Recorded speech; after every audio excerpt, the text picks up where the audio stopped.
Good morning friends. எல்லாருக்கும் வணக்கம். தாய் தமிழ் ஒரு தமிழ் சொந்தங்கள் ஆன்மீக அனைவருக்கும் வணக்கம். இன்னைக்கு அழகான நேற்று அமாவாசை நிறைய இதில் சொல்லியிருக்கேன். அமாவாசைனாவே முன்னோர்கள் வழிபாடு, அவர்களை நினைத்தாலே போதுமானது. இன்னைக்கு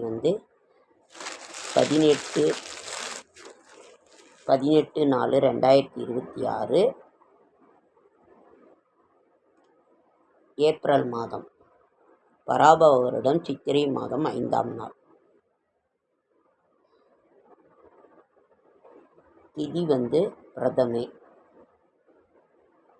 மதியானம் 4 வரைக்கும். அதற்கு பிறகு துதியை. அஸ்வினி நட்சத்திரம் பிறகு காலை 11 வரைக்கும் அஸ்வினி, அதற்கு பிறகு பரணி. இன்று இரவு முழுவதும் இன்று நாள் முழுவதும் சித்த யோகம். சந்திராஷ்டிரமம் ஹஸ்த நட்சத்திரத்துக்கும் சித்திரை நட்சத்திரத்துக்கும் சந்திராஷ்டிரமம். நல்ல நேரம் என்னென்ன சுபகரை காலை 10 to 11, மாலை 4:30 to 5:30. மாதுளை ஜூஸ் ரொம்ப நல்லது. நான் நிறைய ஃப்ரெண்ட்ஸ், இந்த சாத்துக்குடி பழம் எனக்கு எப்படி ஜூஸ் போடுறது நிறையா இருக்கும், வேஸ்ட்டாக போயிடும். அது இப்போ தான் என்ன பண்ணேன்னா 2ஆக கத்தியில் வெட்டி அப்படியே டம்ளரில் புளிஞ்சு வர்றது வரட்டும்னு கொஞ்சம் சாப்பிட்டேங்க. வேஸ்ட்டாக போகுதுன்னு சொல்லி நீங்களும் அந்த மாதிரி பண்ணுங்கள். சாத்துக்குடி புளியறது அது என்னமோ போட்டு புளியிறாங்க, அது வாங்கணும். அது எவ்வளோன்னு தெரியல, உங்களுக்கு தெரிஞ்சிருந்தால் கமெண்ட்டில் சொல்லுங்கள்.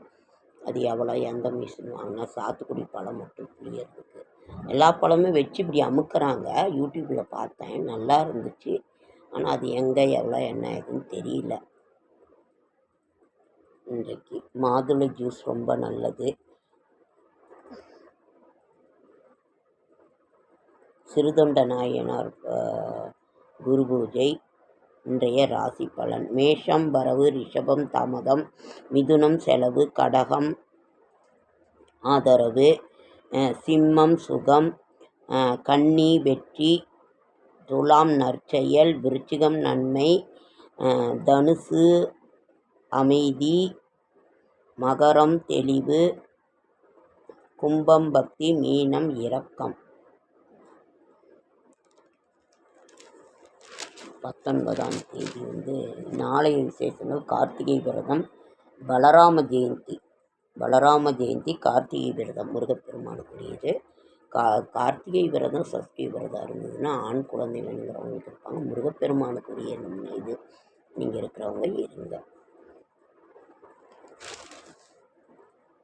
மலையை பார்த்து மலைத்து விடாதே, மலை மீது ஏறினால் மலையும் உன் காலடியில் தான்.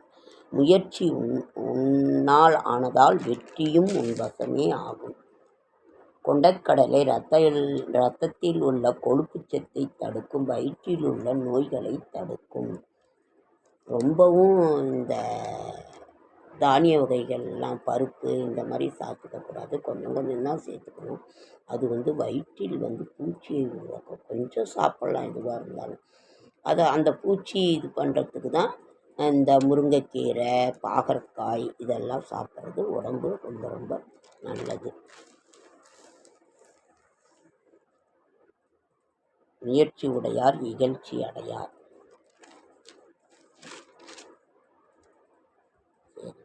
செடியாய வல்வினைகள் தீர்க்கும் திருமாலே, நெடியானே வேங்கடவா நின் கோயிலின் வாசல், அடியாரும் வானவரும் அறம்பெயரும் கிடந்தேனும், படியாய் கிடந்து உன் பவளவாய் காண்பேனும். நான் புத்தாண்டு பலன்களில்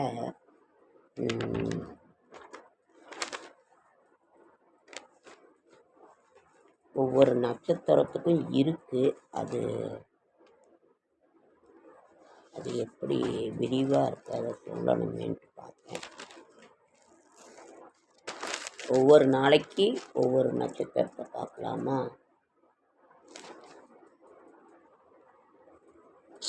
இது எப்படி இருந்தாலும் ஒன்றும் சொல்லிக்கிறது இல்லை. அப்படியே அப்பா நிறைய இருக்குங்க.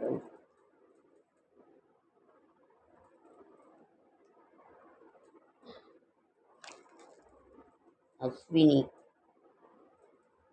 தைரியக்காரர்களான செவ்வாய் கேது அம்சத்தில் பிறந்த உங்களுக்கு அஸ்வினி நட்சத்திரத்தில் சூரியன் உச்சமடையும்.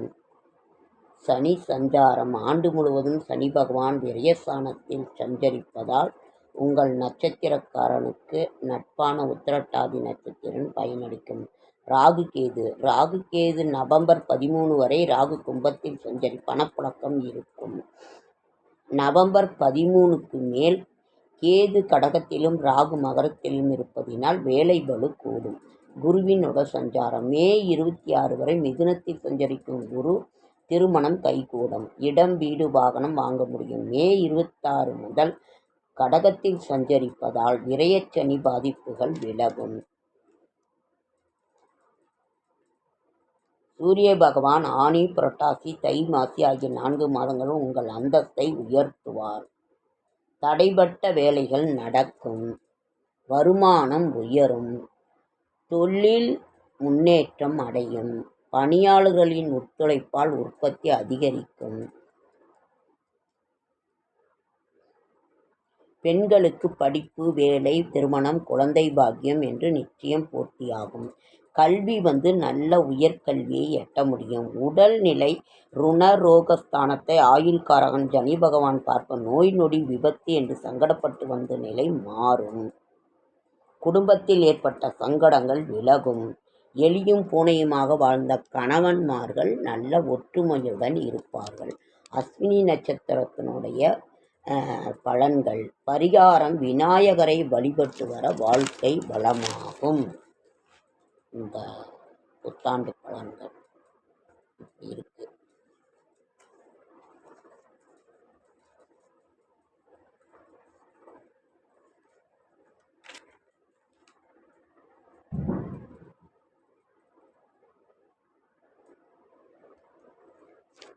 சங்கடங்கள் தீர்க்கும் சங்கடகர சதுர்த்தி. உங்களுக்கெல்லாம் புத்தாண்டு எப்படி போணுச்சு, என்ன ஏதுங்கிறத சொல்லுங்கள். எல்லாருக்கும் இதாக தான் இருக்குது. கம்மங்கூழ் நீங்கள் எங்கள் வீட்டில் செஞ்சவங்க ஃப்ரெண்ட்ஸ். கம்மங்கூழ் ஒரு டம்ளர் அரிசியை 2 மணி நேரம் ஊற வச்சு உணர்த்தி அதை மிக்சியில் உடனே உணர்த்திடணும். சும்மா ரொம்ப இல்லை, கொஞ்சம் நேரம் உணர்த்தி மிக்சியில் அரைச்சா மாவு மாதிரி இருக்குது. 1 டம்ளருக்கு 4 டம்ளர் தண்ணி வச்சு நல்லா காய்ச்சி நான் காய்ச்சிட்டேன். இல்லை நீங்கள் குக்கர்லேயே 3 விசில் விட்டாலும் விடலாம். விட்டு உப்பு போட்டு இது பண்ணிக்கிட்டால் ரொம்ப நல்லாயிருக்கும். கெட்டியாகவும் இருக்கும். எப்படி வேணாலும் வச்சுக்கலாம். இதுதான் கம்மங்கூழ் செய்து மோர் கலந்தும் சாப்பிடலாம், இதாகவும் சாப்பிடலாம். நீங்கள்லாம் எப்படி செய்வீங்கிறத சொல்லுங்கள். நான் பார்த்தேன், யூடியூப்லேயும் பார்த்தேன். இந்த மாதிரி தான் செய்வேன் கம்மங்கூழ் செய்வது. நீங்கள்லாம் எப்படி செஞ்சீங்க, என்ன பண்ணீங்கிறத கமெண்ட்டில் சொல்லுங்கள் ஃப்ரெண்ட்ஸ்.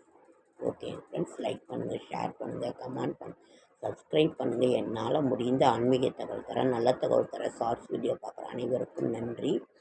நான் கம்மங்கூழ் செய்து எடுக்க மறந்துட்டேன். நான் எடுத்தேன்னா நான் போடுறேன் மறுபடியும் செய்யும்போது. ஓகே ஃப்ரெண்ட்ஸ், நன்றி நன்றி நன்றி.